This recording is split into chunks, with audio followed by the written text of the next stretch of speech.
Prehistory and proto-history. Although since the appearance of the genus Homo about 2.5 million years ago, different species of humans have populated the Earth in successive waves of migration originating in Africa, today, there is no doubt that all the people who currently inhabit the planet belong to the same species, Homo sapiens, which also emerged in Africa about 200,000 years ago, perhaps 300,000. But it has not only been proven that the descendants of the sapiens who began to leave Africa about 120,000 years ago and the descendants of those who remained belong to the same species, but that we both have the same cognitive abilities and that, necessarily, these were available before the migratory waves towards Eurasia began. These capabilities seem to be defining of our species from the very moment of its appearance in Africa, and among them would be those of recording mathematical thinking and writing what happens to us, our history.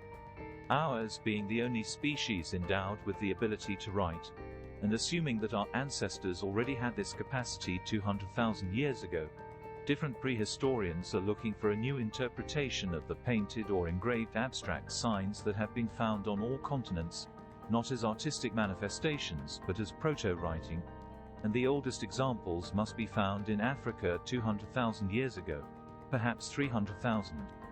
The problems of classification, distinction between humans with similar cognitive abilities and who have been able to hybridize, such as Neanderthalensis and sapiens, have caused prehistorians to refer to our species as anatomically modern humans, a unique phrase in the era of genetics. On the other hand, they usually consider that prehistory ranges from the appearance of the genus Homo to the writing of the first written documents in Sumeria, including at this stage, along with the sapiens, the Neanderthalensis, Heidelbergensis, Erectus, to Rudolfensis and or habilis.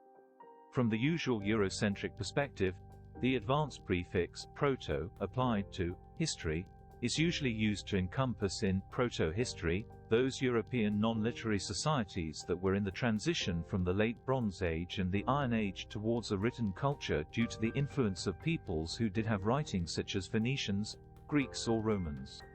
A new definition of proto-history, more universal and focused on the moment of the appearance of our species, would be the following: prehistory, the evolutionary period from the appearance of the genus Homo to the appearance of Homo sapiens, the only species with the cognitive ability to write.